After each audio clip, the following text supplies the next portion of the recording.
Hi everyone, and happy Monday. My name is Olivia Dropsick. I am City Council candidate in District 51, and it's Monday, which means it is City Council 101 time. It is also still March, so shout out to all of the strong women just getting things done this month and every month.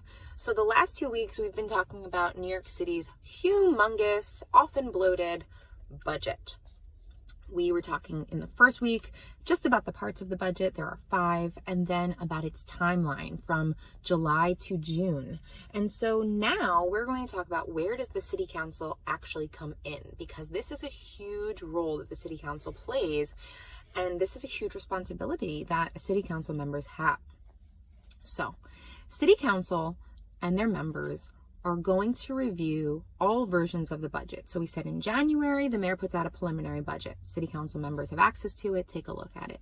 When the mayor makes a revision and sends it out an executive budget in April, they also take a look at that. They will be working line by line with this budget. City council also has a role in holding public hearings on the budget. They're actually happening right now. So from March 2nd to March 24th, City Council is going to be holding hearings with city officials, with city agencies, and with the public on these budget items. You will find the link in my bio to the schedule. You can find it on the City Council website, and you can even testify. You can register to testify. I'm happy to report that some of the public hearings are happening at 3:30, so some of us teachers and school staff can even attend, which is exciting for me. Some of them are happening in the middle of the day, of course.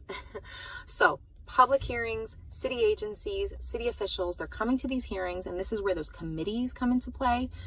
City council members who chair these committees are going to be questioning city officials, city agencies, and they're going to be saying, hey, can you work with this budget? Can you operate your programs? Can your agency manage with this budget? And on the other side of that, they're going to say, do you really need this much? Where is that going to be used? Is this cost effective? Can we make cuts? These other agencies need this. And just as a reminder, that's where oversight comes in from weeks ago from City Council 101.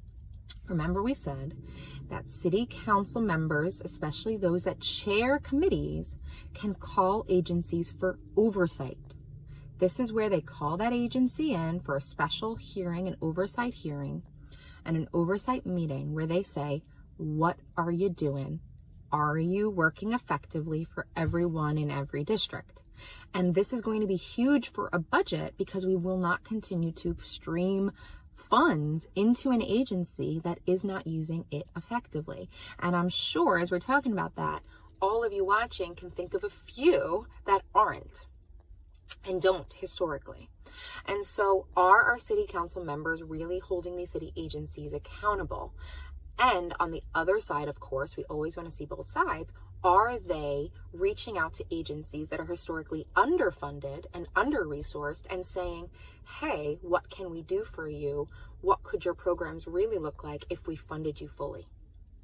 So that's what these meetings and these hearings are about. March 2nd to March 24th. Those are going to take place. As we mentioned, after that, the City Council is going to work together, and this is where the body comes in. There are 51 of them. They are going to work together, build coalitions, talk with each other, talk with the mayor, and try to get the budget to a place where they feel works for everyone and that they feel represents their district well, but also works for the city. So this is where it's important that your City Council member is able to build coalitions, is able to talk with other city council members in other districts and in other boroughs and say, hey, does this work? Does this work? This hasn't been working for Staten Island. Does it work for the Bronx? Does it work for downtown Brooklyn? And this is where the body, the 51 members, the fact that there are 51 of them should come into play. They need to make the budget work for the entire city while still keeping in mind their district's needs. They're going to work with the mayor's office as well, and City Hall in general, and these city agencies, and negotiate this budget until eventually, as we mentioned, sometime in June, and end of May and June, they are going to have a vote on it. And so they are eventually going to be the deciding factor if this gets passed. Throughout the year, City Council also has a role in continuing to hold oversight and also voting on proposed changes to the budget. And so throughout the year, these budget items can still kind of come up. We're also going to talk next week about discretionary funds, and those are going to be district specific, and that's really important. Your City Council member should really be advocating here. But the important thing to remember in this whole part is attendance matters. Your City Council member should be at all these meetings advocating for the district if they want things to be funded for their district. Attendance.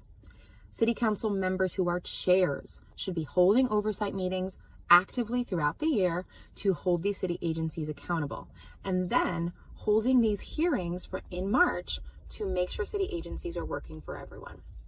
And then the last thing is that City Council members should be in touch with their district, but also in touch with other City Council members and able to build coalitions and not isolate themselves so that the City Council is able to compromise.